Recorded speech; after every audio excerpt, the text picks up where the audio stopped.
All right, welcome, Total Apex Sports. This is the fourth and goal. I'm Andrew, and I'm here with our Total Apex beat writer Zach for the Steelers, and also Bob for the Jaguars, and Browns. You said I think you cover as well, Yeah, along I with don't those. write. I Yeah. don't write for the Browns, but I mean, the Browns happened to play the Jaguars this week, so Hmm. I watched that game in its entirety, and yeah, I can definitely talk to. And being a also full confession, lifelong Steelers fan, co-host of a Steelers podcast, Six Steel Yep. City Rings with Zach. Yeah, I know a little bit That about the shout. Browns. Yeah. Yeah, no, that's good because out of all the games this week, I did not hear that much about that game, and I mean we can talk about that first, I guess, because like the Jaguars I thought had a decent roster on paper. I know there's some turnover, but like how do you lose to the Browns? I know their defense is good, but Well, I they feel came like out. Go yeah, ahead. yeah. I was going to say they came out flat. I mean, the Browns jumped all over them. I mean, Deshaun Watson. They kind of aided with two of the worst roughing the passer calls I've ever seen. There was Okay. one right for the first touchdown to kind of put him in position where Deshaun Watson rolls out, and literally the Jaguars guy hit him in the waist. It was in the waist, Wow. and Doug Peterson was like, "Hey, what's going on?" And they went to New York and they were like, "I don't know about this one because yeah, the contact was in the waist." But I guess they're saying because he led with the crown of his helmet, but his shoulder pad hit his waist. The helmet Yeah, didn't even make contact. that doesn't make sense. So they put him in position. They scored the touchdown. Watson ran it in on a short yardage play. And then later on in the game, there was a play. It was a busted play. Watson is scrambling around, and he finally looks back and he throws it behind the line to I think it was Ford, but it was definitely one of the backs that was in the game. And when he releases the ball, it's gone. You see the Jaguars corner who had come up and was trying to cut Watson off because he thought he was going to run. Well, Oh, he sees the play completed, so he starts running towards the towards the play. yeah. Watson stepped in front of him, contact, and they called roughing the passer, and they were like, and Jason McCourty was like, Wow. wait a minute, he's chasing the play. He's Yeah. not. That's not a roughing call. It wasn't like bang bang where he let it go, and that led to Man. it led to a field goal there. But the Jaguars, they were down 16-3. It looked like they were lifeless. Then all of a sudden, things started to work a little bit. They hit a beautiful pass to Brian Thomas Jr., who's I mean, if you guys haven't watched him play, watch him play. He's Oh special. yeah. Oh. Hits him with a big pass over the middle. Catches it. He had beat Ramsey for a pass interference, but this time he hauled it in for a catch. Gets inside the 10. They score 16-10. Looks like they get the momentum. They get the ball right back. They drive down. They're within the 10-yard line. There's about 4 minutes left. Third and goal. He threw it inside to the backup tight end, Brenton Strange, because Evan Ingram was ruled out with a hamstring right before the game. But it was kind of an inside outside route, and Thomas was wide open. I mean, he literally Oh could have man. underhand lobbed it to him, and Thomas was that wide open. But he threw inside, he threw it low, and that's the thing with Lawrence this year. I mean, less than 50% or just barely over 50% completion rate. He's missing a lot of guys high. He's throwing his checkdowns low and away. I mean, there's some. I mean, I hate to use the B word because I do think he's a good player, Yeah. but it's starting to creep in. I mean, something is wrong in the Jaguars' offense. Right. And they just paid him this off season as well. So that is kind of I guess that would definitely that would be concerning for Doug Peterson. I mean, just because like the AFC South, we have the Texans, like they're the clear favorites, but I mean the Colts have kind of been up and down as well. I mean the Titans, Will Levis doing whatever stupid thing he's doing every week. I mean the second place for this division is up for grabs as of now. I mean, if they had maybe better I would think the weapons they have would be enough. They got ATN and everything. I know Yeah, Tyson Campbell. Yeah, their Gabe top corner. Davis. Yeah, their top corner got hurt, but they're actually people are praising their defensive coordinator because they've actually been like relatively stingy like in general to start the year. Yeah, Um, you take away those 2 penalties, I don't think they give up any. I definitely think it's a field goal and probably a punt the way the Cleveland offense has been playing. yeah, So, I mean, the defense has not been the problem, although 14-0, 17-7, they did get thrown back on the field a lot against the Dolphins. The Jaguars in the second half have just tanked. And, Peterson was such an innovative play caller, Philly special, supposed to be an offensive guru. He's gone into a shell these first 2 games. He has not been aggressive, and I think it's really cost the Jaguars. yeah. I mean, in a few weeks, if they don't get a win soon, like his hot seat will definitely be warm. But speaking of Coach Hugh's hot seat, it's definitely not warm.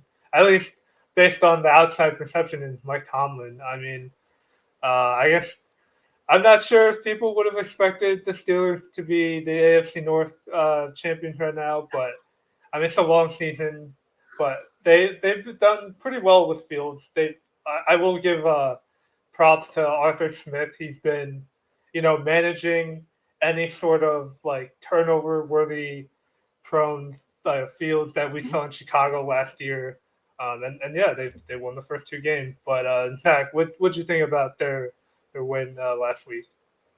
Well, let's hold off on praising Tomlin too much for this Yeah. 2-0 start, and let's give some credit where it should go, because the internal news in Pittsburgh is Mike Tomlin has to excel this season to get us to all not want his job, especially with the way the offensive line has been mismanaged.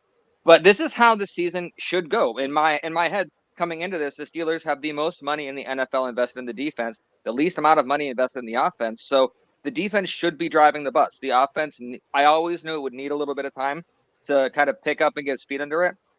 I wish the offensive line wasn't what it was, because right now it's the weak spot, and it's the only reason it's the weak spot is because of mishandling. And Dan Morton should not be starting on the left side. We're mishandling Broderick Jones, regardless of how he's injured. It's a mess on the offensive line, but the rest of it, Justin Fields is playing his best football. And I think it's Right. because we're not asking him to do too much, and we're actually providing him with what Chicago never did. You watch Caleb Williams, he is running for his Yeah. life every play, and that's against a line that's supposed to be better than the one Justin Fields had. Yeah. So overall, I'm incredibly happy, considering not the Steelers have the hardest schedule in the league in 2024. So a fast start was a necessity. So 2-0, even though we've scored 1 offensive touchdown, it's 2-0. So I'm happy, but the Chargers are a big test coming up. That's a litmus test for Yeah. us. Yeah. Yeah, I assuming Justin Herbert plays. Yeah, that is true. Um, so how many you think? I know they announced today that Fields will be the starter for this week, but they will monitor Russell Wilson's injury. I mean, I just don't think Fields is gonna let this job go, and unless he looks like very poor against like maybe 2 good defenses in a row, maybe. But I mean, I just don't see what the upside is for putting Russ in at this point. Yeah, because you got to, with Justin Fields, you got to look at 2 things. It's not just how well he's playing; it's the offense around him. Can the offense around him work well with Russell Wilson? Because Russell Wilson, you got to expect Yeah, he's not going to be 100%. He's older. Calf injuries tend to linger. He's not going to be 100%, and he's not going to be able to evade the pressure like Justin Fields is. And with this team right now, you need a quarterback that can move around a bit. So right now, even if Justin Fields was struggling a bit, which I don't think he is, he's missing some throws here and there, but he's playing really well in an Arthur Smith offense already. Just has to get the play action down a bit more. But I think if the offense around him doesn't change, it dictates that we play Justin Fields, regardless of whether Russell Wilson is healthy. And I said it on our podcast last night. It's not that Justin Fields should be the starter. I truly believe Justin Fields is the starter of the Steelers yeah, right now. Yeah, and I think this goes back to a point Mike Florio made a couple of weeks ago before the season started. The injury really gives the Steelers a nice out, because now it's not hey, we went to Fields and we brought in Wilson because Fields isn't doing the job. We went to Fields. If they have to go to Russell Wilson, which there is a significant portion of the fan base that's pro Russell Wilson, I don't know what they're watching because, Russell Wilson, if you think you could stand in a pocket with this offensive line and just look downfield and all of a sudden the offense is going to start zooming up and down the field in the passing game, wow, have you not watched closely what the offensive line looks like in our weapons? So, I mean, Right. Florio has a good point that they have a built-in excuse to go to Wilson at some point, but I agree with Zach strongly. The offense belongs to Fields at this point because there are going to be a lot of broken plays on the edges, and Fields has the escapability to make something happen. And we're going to need that when we start playing better teams. Right. Actually, the one player like I was kind of impressed by just because Arthur Smith offense, you wouldn't think like he like the Falcons didn't get much from their receiving core last year, but George Pickens, like I know the stat line doesn't show too much, but that one play where Fields was rolling out and he caught it, but it was I think it was like a PI, but that like that was holding on Broderick.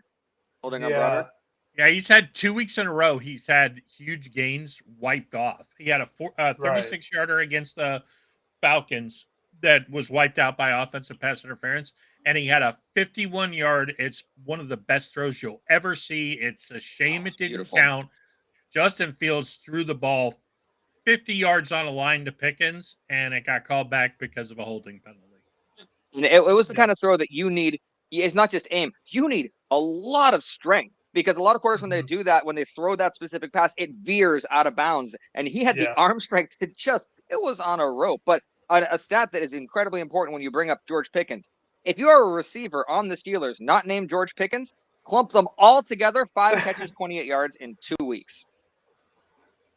That's the receiver depth. So if in Pittsburgh, there is a serious concern ever since we lost out on the Brandon Ayuk thing, regardless of how you see it, that our wide receiver depth is not good enough to have played that kind of a game. I mean, I don't blame Omar Khan for it. Yeah. And Pat Freiermuth he's being targeted, but he's not producing enough to negate the need for another wide receiver. So that's the biggest worry right now because the Steelers defense is doing what it's supposed to. Anyone who said the Steelers defense didn't play as well in the second half last week didn't watch that it was pretty much a Matt Canada offense. We punted 6 times. We could not stay on the field. We had 3rd and 10s, 3rd and 15s, 3rd and 12s. The defense was on almost all the time. So considering what we stopped, the defense is doing exactly what they were supposed to. Right. I mean, I know George Pickens had the boom bust profile, but like I think even with like a new offensive scheme, I think he's shown like a decent level of maturity and consistency where like he's close to breaking one of these games, like even more so than what he was doing last year, because I feel like last year he was always competing with Deontay Johnson in targets and he wasn't getting all the line share, but now this year it's all him basically. It should be. I mean, and credit Zach Azzani, the wide receiver coach from Pittsburgh, who really, really took it upon himself to make George Pickens into what he knew George Pickens could do. And a lot of that had to do with challenging him. And early on, George Pickens didn't take kindly to being challenged, but I think he liked eventually what he saw out of it, because when a player like George Pickens is coached a certain way, even if there's pushbacks, if you see the results, then he's going to keep going. And he wants all of the targets, and that's what he's getting right now. So, but his stat line should be so much bigger considering how much has been called back. Yeah, I mean, you look at it, he's had 11 targets in 2 games, but he's also had 3 big plays that they got wiped off of the books or not credited as targets.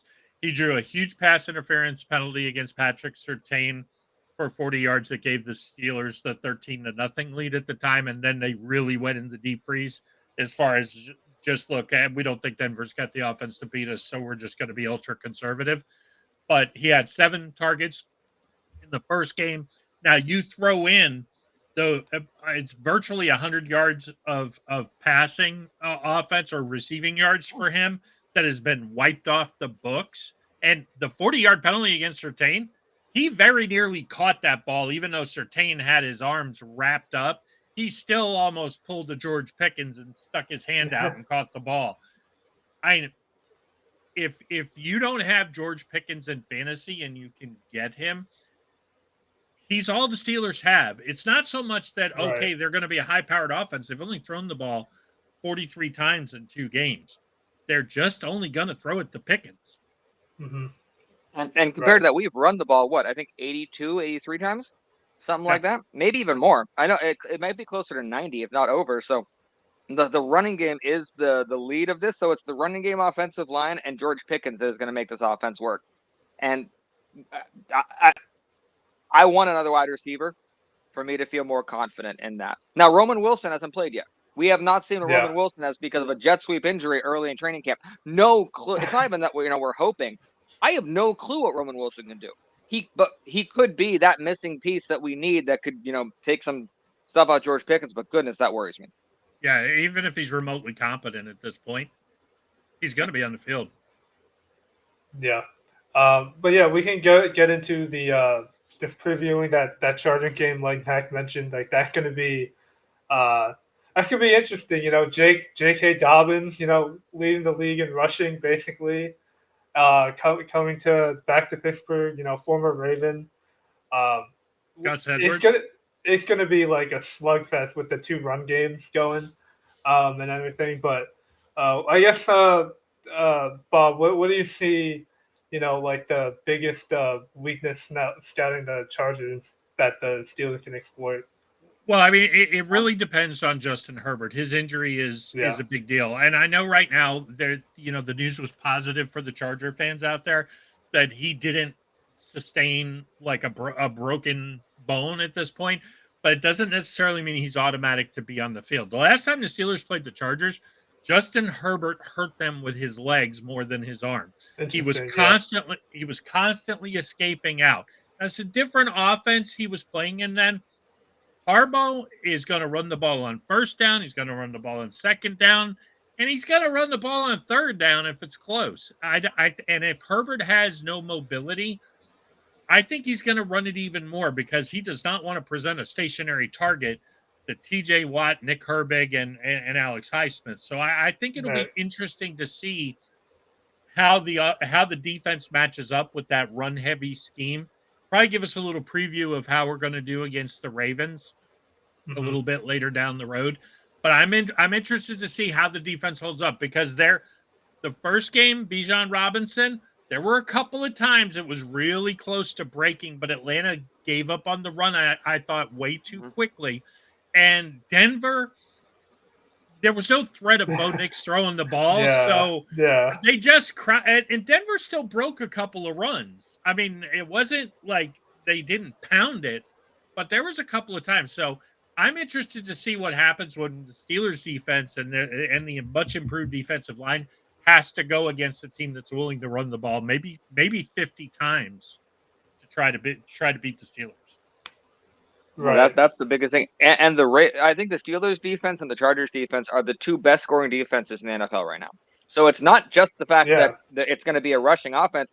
The Chargers like to be stingy, and the Steelers do not score a lot of points. So I think Brooke Pryor twice has said that she thinks it's going to be 5-3. Steelers are going to win 5-3 at this point. And I'll be honest, with the kind of defense that we've had. Oh, my camera just died there. With the kind of defense that we've had going into the season, I wouldn't mind 5-3 victories. I don't mind 18-10 victories. I don't mind 16. I like winning. That's what I care about. So the biggest thing is the last time San Diego Chargers running back was this productive was LaDainian Tomlinson in 2007. I mean, J.K. Dobbins has 266 rushing yards in 2 games. So that's the last time a Chargers running back has averaged more than 130 yards in a game over the first 2 weeks is LaDainian Tomlinson in 2007.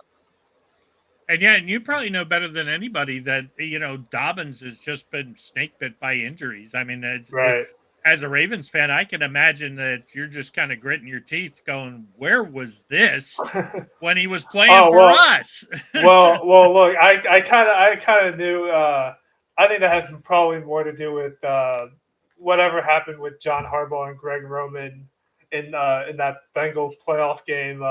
So I wouldn't count that against like Dobbins, like when he was playing for the Ravens. But I'm happy for him because like just seeing the some of those breakaway runs like yeah, we haven't seen this version of JK since maybe like Ohio State, Yeah.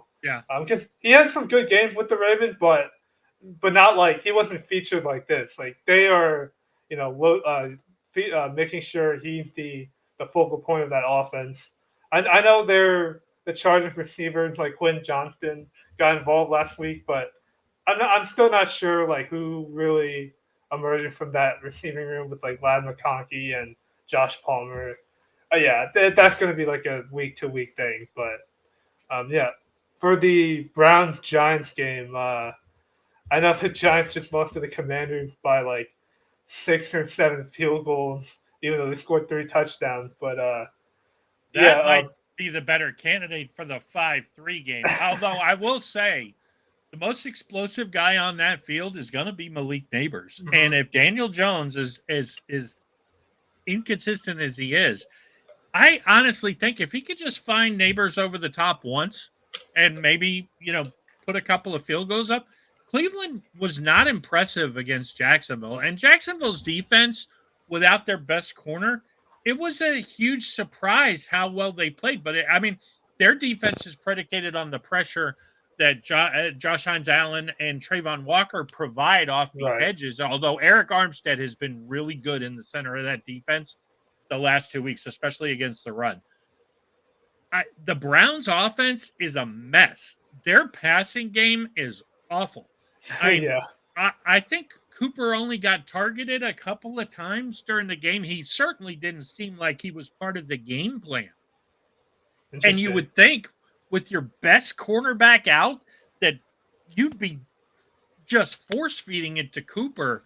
And so the Giants defense isn't very good either, although they've done a pretty nice job holding teams to field goals instead of touchdowns. I don't know. I mean, I'm glad I have to watch the Jaguars game for the beat and watch the Steelers. I don't know that that'll be a very fun game to watch. No, Well, I mean I think I will be optimistic for my Giant fans out there. I think they could with the showing out of Neighbors, like if he's in the game, like I feel like they're gonna have a chance to win. 'Cause, yeah, I'm not optimistic about the Browns. I think it was more the Jags just beat themselves just way too much. But yeah, They really going to have the the last 2 weeks. right. But yeah, they play on Monday Night Football against at Buffalo. That's going to be a serious test. The Bills stat line. I mean, the first week and the second week, like they had some flaws, but I mean, basically, it's just they're playing keep away, and then obviously against the Dolphins, it was a blowout. It's But yeah, it, yeah, it's going to be a little bit different game for the Bills, I think, because the Jaguars have been pretty good against the run, against Cleveland and against Miami. So if they can slow down Cook, James Cook is. I mean, if you really look at it, Josh Allen has done enough, but that offense has revolved around Cook. So if you put the Bills in a situation where James Cook is can't keep giving them 2nd and 5, 3rd and 3. And now all of a sudden you've got Josh Allen at 3rd and 7, 3rd and 8, 3rd and 12 against that Jaguars pass rush. He's shown he will turn the ball over. I mean, the Bills probably should win the game at home. yeah, I'm guessing they're going to get a pretty nice line by the time the game kicks off. The Jaguars desperately need to win this game. I mean, if they lose to the Bills, they got the Texans next week. And yeah. historically, if you follow the Jaguars, it doesn't matter how bad the Texans are or how good they are. The Jaguars, I think they've won maybe 2 or 3 games this century against the Texans. They are not.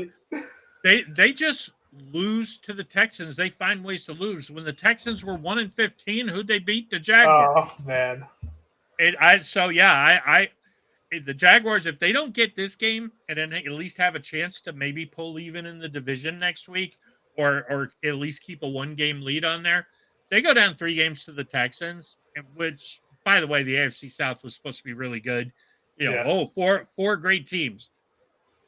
Anthony Richardson, I mean, for those who don't know, when he was at the University of Florida, he didn't complete 50% of his passes.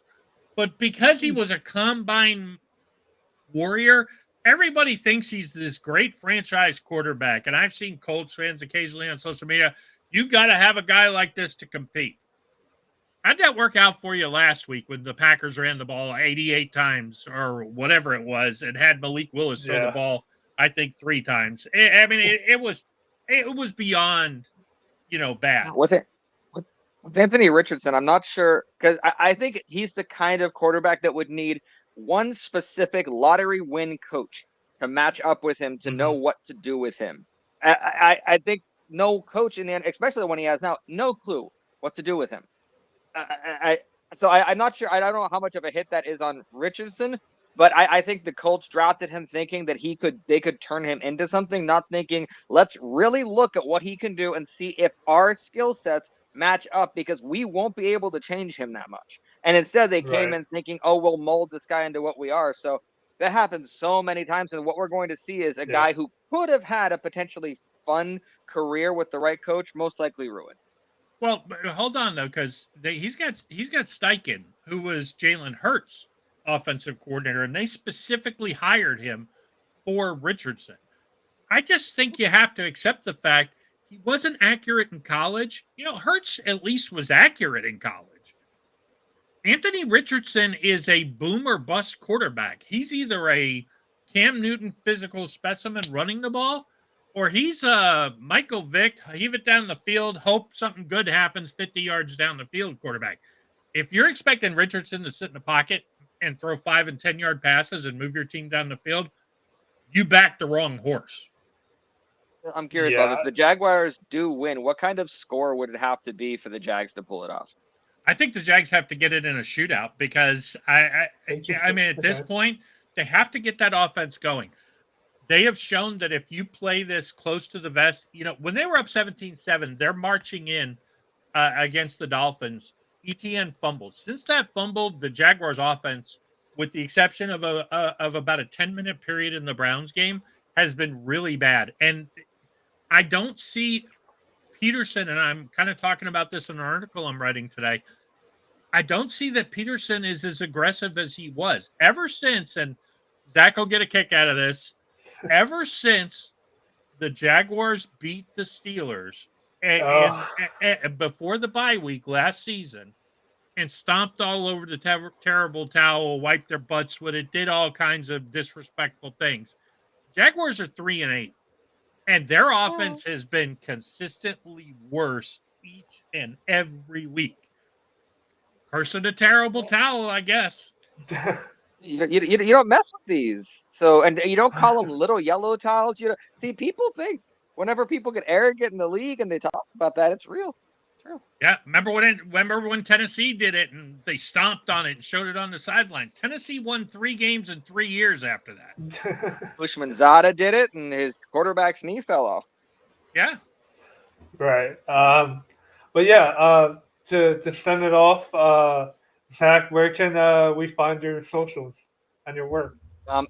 It's pretty much my name, and it's at Franciscus Zac is my thing, and that's my name to find me on Total Apex too. And Steel City Rings is the Steeler podcast we're on the side as well. Yeah, and you can also find Bob's work on Total Apex Sports. But what are your socials to plug? I'm on X. I'm at the Bubba's Q. Feel free to follow me. We do our podcast live on Mondays. We record previews to be released on Fridays. So if you have a chance, come by the Six Steel City Rings podcast on YouTube. Feel free when we go live to ask a bunch of questions or post some in the chat on the recorded, and we promise we'll get to them the next show. Right on. But yeah, I'll catch you guys later. But yeah, I'll be sure to plug your show on the YouTube video. But thanks, guys.